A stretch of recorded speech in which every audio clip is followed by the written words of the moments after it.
Ошко бразилиялыктар келиптир. Ошму командасына. Бүгүнкү челленджди ошолор менен тарталдып атабыз. Бразилиялыктар менен күч сынашам азыр. Даярсыңарбы? Аягына чейин көрүп тургула.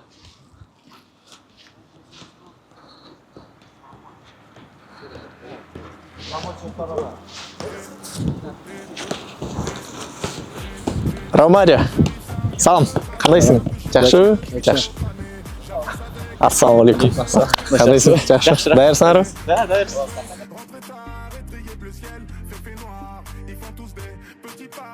Апаров жазгырып алуу жана сонун бир мүмкүнчүлүк Ричард гол!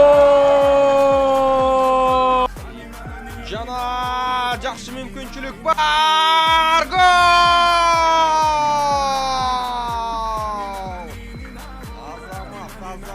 Азамат жана эсеп.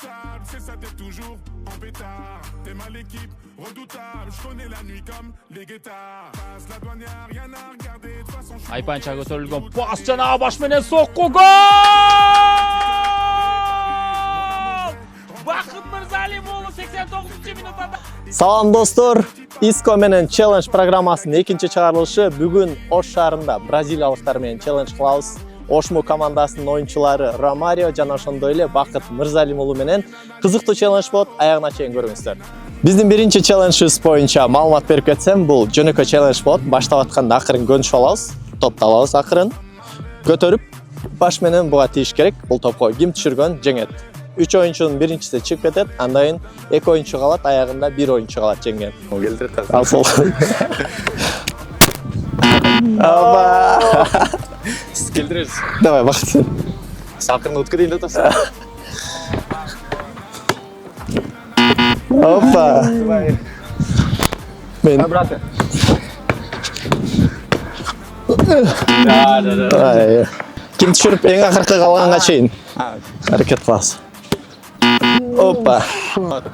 Марио. Почти.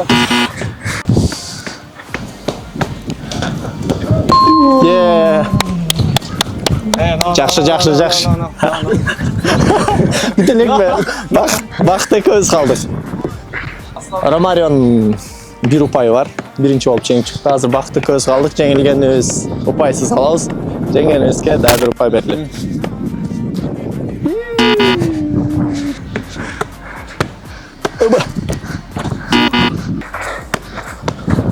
Бүтү же дагы. Нес. Үчкө дер болсо өтүп кеттим анда.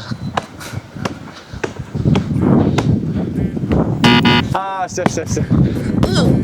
Опа. Жакшы. Биринчи турдун чемпиону албетте мен эмес, бирок Ромарио. А менде да 1 упай бар бирок.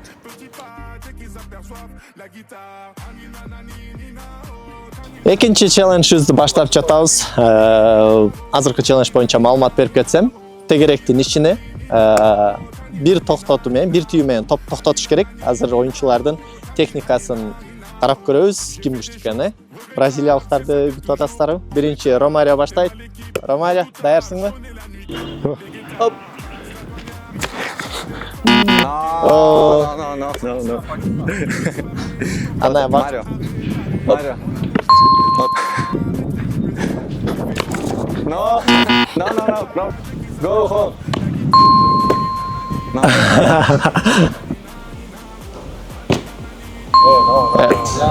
Жакшы. Опа. Ой, алды.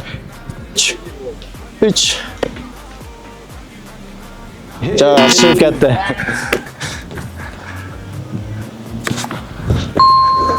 Эки. Жак чыгып кетти. 2-1. О, 3. Бакыт биринчи. Опа. О, 1 очко бар. Экинчи челленджди жыйынтыктадык. Техникасы күчтүү болуп Бакыт чыкты. Бакыт куттуктайбыз. Чоң рахмат. Кызыктуусуна эми келип атабыз. 3-чү челленджибиз бул дарбазага тебиш керек. 1 токтотуу менен, 2 жолу токтотуу менен кызыктуу челлендж болот. Баштадык анда эмесе.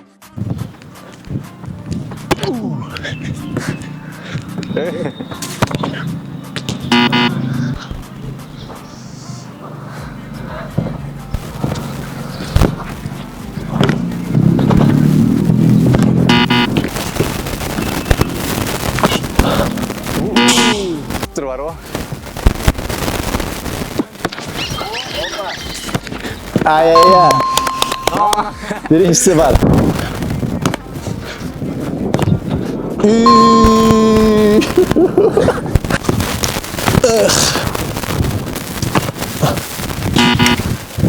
Ю.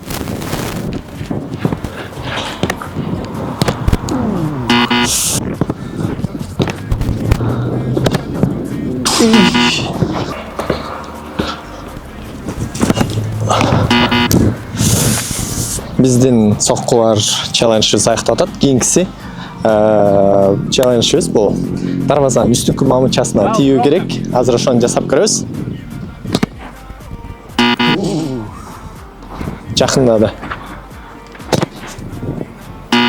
Эки жок.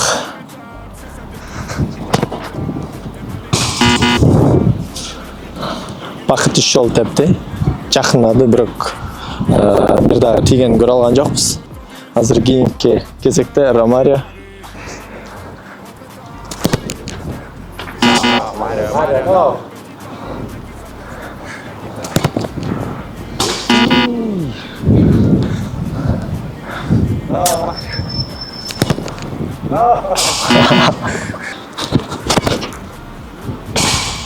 Кир. Тиз болгон, братан. Тигейин бе?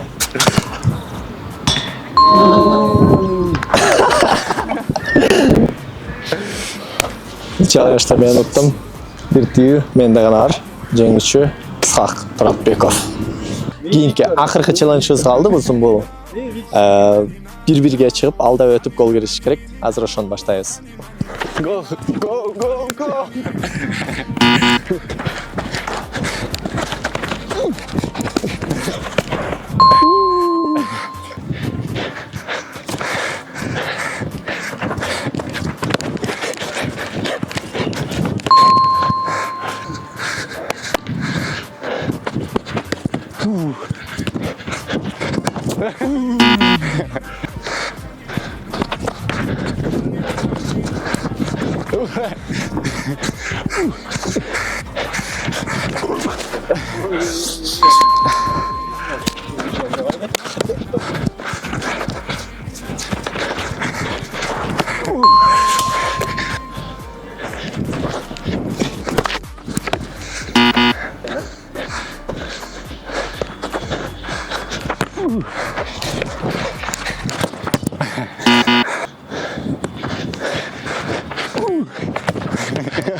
Мен күнүм болоод окшойт.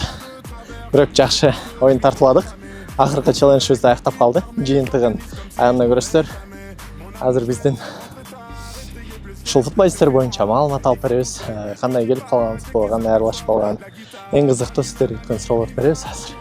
Жакшы челлендж болуп жигиттер. Чоң рахмат. Сизге да рахмат. Ийгилик. Азыр эми ушу сурообуз бар. Ромарио сага бардыгы эле кызыгып атса керек. Футболду качан баштагансың? Кайсы клубда ойноп баштагансың? Кандай оюнчулар менен ойнодуң эле ошо боюнча айтып берсең. Салам барыңыздарга. Мен футболду 5 жашымда баштаганмын. Бразилиянын Америка Минейро клубунда. Мен ал клубда көпчүлүккө белгилүү Ричарлисон менен бирге ойногонмун. 15 жыл мурда футболду баштасам, профессионалдык деңгээлге көтөрүлгөнүмө 5 жыл болду. Азыркы учурда бул клубдамын. Мени аябай жакшы кабыл алышты. Албетте эң негизгиси планыбыз чемпионатты жакшы жыйынтык көрсөттү. Биринчи жолу Кыргызстандасың? Ооба, Кыргызстанга биринчи келишим 5 ай болду. Бакыт ошо алгачкы баштаган карьераң боюнча айтып кетсең, кайсы жерде баштагансың, кандай башталды эле карьера, оор болгонду, кайсы командалар менен баштагансың ошол боюнча айтып берсең. Мен алгачкы команда 7 жашымда баштагам. Кушапты ал жерден команданы билсеңиздер керек. Вот ошол жерде биринчи тренерим Сулайманов Айбек. Эми башында бир аз кыйын болгон. 1-2 жыл ошол жакта тренировка кылып жүрдүм. Ошко келдим. Ошол Алайда тренировка кылып жүрдүм. Ошол башында ошондой болду. Карьерада кандайдыр бир оор учурлар болду беле? Травма алган учурлар, же мындай ушул футболду таштасамбы деген учурлар, ушундай ойлор болду беле? Эми карьерада серьезный травмалар болгон эмес. 2 жыл, 3 жыл минус кеткен. Москвага барганда ошол жакта карьерам улантайын дегем. Ал жакта жүрүп биринчи жыл карантин болуп калды. Карантинден кийин ачылгандан кийин заявка болуп атып, сен гражданин эмес экенсиң го, кыргыздарды заявка кыла албайсыз деген. Ошол эле 3 жыл кетип калган, ошо 2 жарым жыл 3 жылдай кетип калган. Ошол эле. А так жакшы, буюрса серьезный травма болгон эмес. Азыркы учурда ошо Ошму командасында ойноп жатасыңар. Буюрса чемпионаттагы биринчи жеңишиңерди да көрдүк, акыркы минутта голдорду да көрдүк. Кандай сезимдер болду ошондо? Ал сөз менен жеткире албайсың го дейм. Сөз менен жеткире албай. Башынан бизде командада 80%га өзгөрдү да. Былдыркы командаданчы легионерлер башка келди. Ошондуктан көп ута албай жүрдүк, өзүңүздөр көргөндөй. Акыркы минутта алган менен ой өрдүк. Так, жакшы, буюрса ошол секинден аракет кылып атабыз. Командада атмосфера жакшы элеби? Жаңы игроктор келип атат, кандай көнүшүп кеттиңер? Оюндарга көнүшкөн? Атмосфера бизде бар жок эле жакшы, эч ким ушкан деле көрбөйсүң. Орустар менен, Ромарио, Педролор менен деле кадимкидей эле тил табышып сүйлөшүп кеткенбиз. Эч ким баягындай бөлүпсүн, кыргызсың, сен өзбексиң, сен оруссуң деген жок бизде. Ошо бар жок, атмосфера өтө жакшы. Тренировкаларда бар жок жерде эле эч кандай уруш деле серьезно өтөт. Эмелер деле болбойт, урушпайбыз деле. Жакшы эле бар жок. Сен ошо коргоочусуң да өзүң. Артта ойнош керек, мындай жакшылап караш керек. Эмес гол кирсе да силердин эле болосо. Мындай сен бир оюнчуга каршы ойногондо мындай оор болгонбу? Кайсы оюнчуга каршы ойнош кыйын болгондо? Коркуп ойногонсуң, ошол боюнча айтпайсың? Коркуп дегенде аябай кыйын болгон деген. Кыйын болгон. Каршы туруш кайсы оюнчуга? Кыргызстанда. Коргоочу болуп ойногондо, почти эч ким деле кыйын болгон эмес, чындыгында айтканда. Ого дер центрде ойночумун да мен. Центральный полузащитник ойночумун. Ошондо сборной Кыргызстан игроктор менен ойнош кыйын болгон. Аттар сак болобу, ким? Мусабеков, ошолор менен ойнош кыйын болгон. Чындап эле. Ал биринчи жыл болчу да. Биринчи жыл ойлоп Абдышат менен ойногондо. Алда пландар кандай команда менен? Башка жактарда мүмкүн чыгып келейин деген ойлоруң барбы? Буюрса сезон жакшы ойноп бүтүрө элейли. Акырында буюрса көрөсүз. Командада да негизи максат ушу чемпионатта алдыңкы орунга чыгыш да. Негизи максат бизге установка берген. Ал жактан, жогорку жактан да установка беришкен. Топ-5 ичине киргиле деп, уже 3-чү жыл аракет кылгыла деп буюрса ошого аракет кылып атабыз. Негизи футболисттерге болгон шарт кандай? Азыркы мезгилдеги жаңы футбол, жаңы өзгөчө көңүл бурулуп баштабады. Силерде кандай командада? Бизде баары эле жакшы. Эч ким жалып кылган игрок деле жок. Ал жетишпейт. Эси жетишсе бар жогун алып берет да. Тренер, директор алып берет тренерге. А так эч кандай жалып, условия бүт бар жогуна устраивайт, бар жок нерсе.